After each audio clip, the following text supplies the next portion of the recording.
j'ai une perception du temps assez particulière qui fait que en une semaine, je peux avoir l'impression d'avoir vécu 6 mois.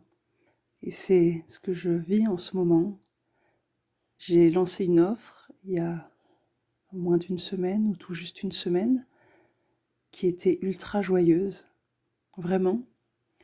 Et on est quelques jours plus tard et je sens que la joie est déjà partie, que la forme de base n'est déjà plus la bonne.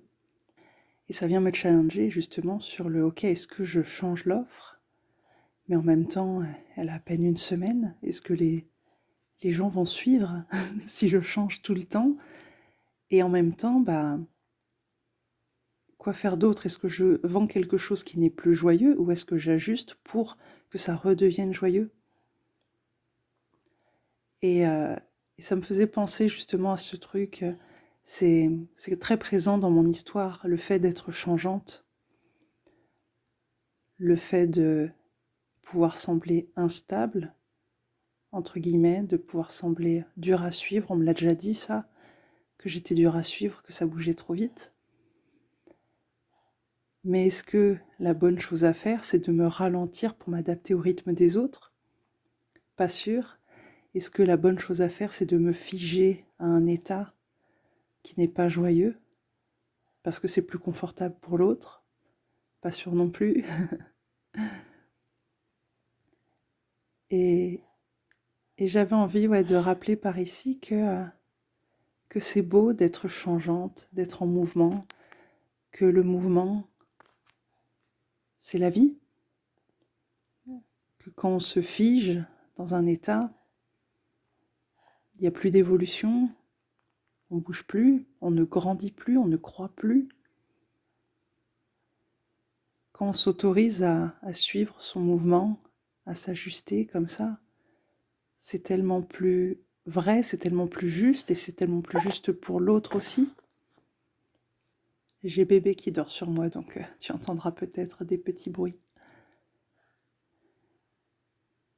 Il y a ce truc, surtout en business, on veut poser des choses solides. Tu vois, il y a un peu ce truc aussi de l'offre signature, tu vois, l'offre que tu garderais, sur laquelle reposerait toute ton entreprise.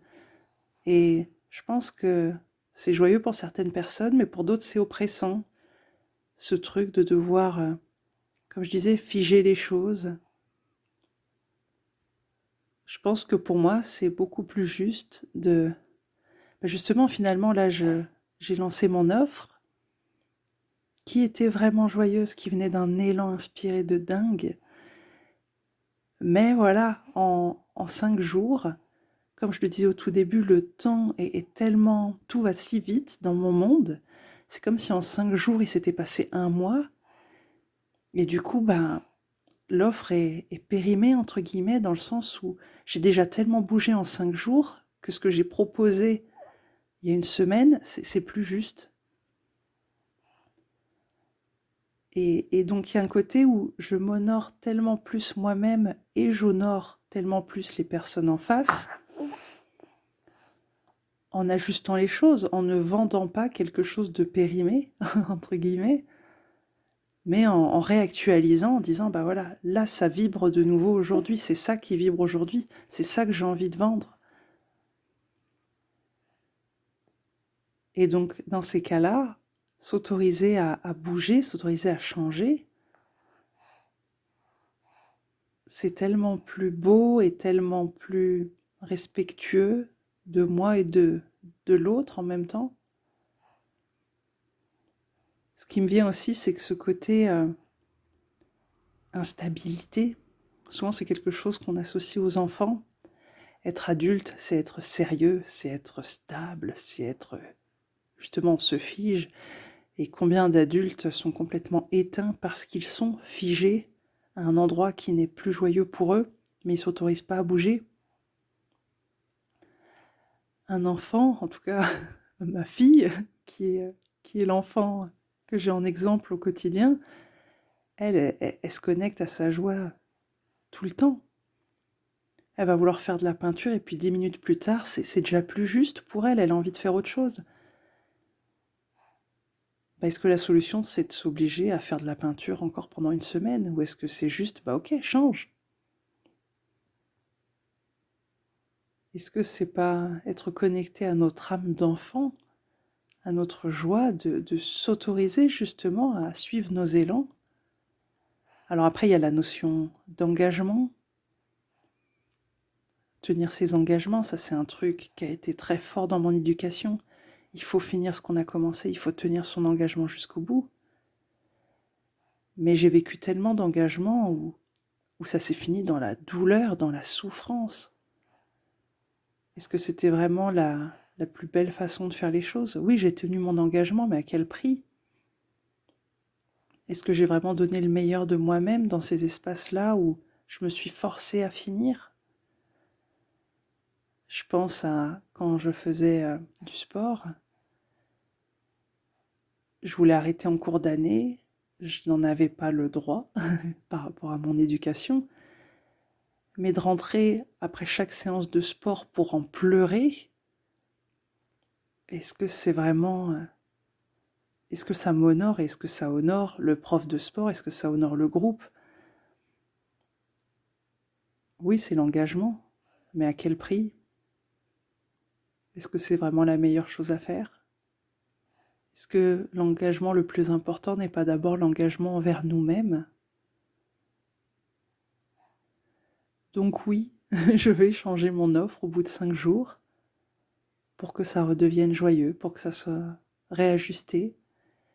Et en même temps, c'est tellement... Il y a une telle liberté de pouvoir réajuster les choses comme ça, de sentir que, ah non, là c'est plus juste, mais j'avais besoin de créer la première forme de cette offre pour avoir les informations, pour réajuster. Et ça, c'est un truc que je trouve super important aussi dans la mise en mouvement. Quand on reste figé là où on est, on n'a pas d'informations. Souvent, c'est en se mettant en mouvement que, ouais, on va se tromper, on va se réajuster, parce qu'on a des informations. Figer les choses, ça fait qu'on risque pas de se tromper, mais on risque pas d'évoluer non plus. C'est tellement plus intéressant de bouger et de voir ce qui se passe quand on bouge. Et là, en créant cette offre il y a 5 jours qui est périmée entre guillemets, j'apporte aujourd'hui quelque chose qui est tellement plus vibrant. Comme je disais là, en une semaine, il s'est passé tellement de choses qui ne se seraient pas passées si je n'avais pas lancé l'offre sous sa première forme au départ.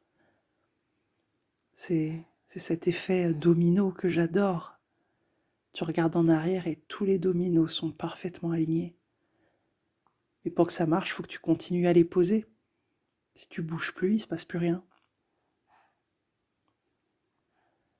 Donc honorons nos mouvements, honorons notre instabilité, entre guillemets. Est-ce que finalement, c'est pas plus stable, d'une certaine façon, d'être en mouvement constant quand il y en a besoin? Est-ce qu'il vaut pas mieux être stable dans le mouvement que instable à un point fixe? Est-ce que c'est pas inspirant aussi d'avoir des personnes qui s'autorisent à bouger, qui s'autorisent à changer, qui s'autorisent à suivre leur joie, quitte à décevoir, quitte à être incompris, quitte à ce que les gens trouvent que ça va trop vite et ils n'arrivent pas à suivre, mais au moins on honore notre propre rythme à nous, on ne se freine pas pour les autres, et il y aura aussi ceux qui suivront le mouvement, ceux qui suivront la joie, ceux qui se diront oh là là, mais c'est tellement mieux d'avoir bougé les choses. Donc voilà ce qui est présent pour moi là et que j'avais envie d'encapsuler dans ce partage. Si cet épisode attise ta curiosité, je te mettrai l'offre en question dans la description. Je t'invite, si tu en sens l'élan, à me suivre sur les réseaux sociaux ou directement dans ma newsletter. Je partage mes évolutions, mes mouvements rapides. Et bien sûr, tu peux te rendre sur mon site pour découvrir les autres possibilités d'avancer ensemble. Merci pour ton écoute et à bientôt pour un prochain épisode.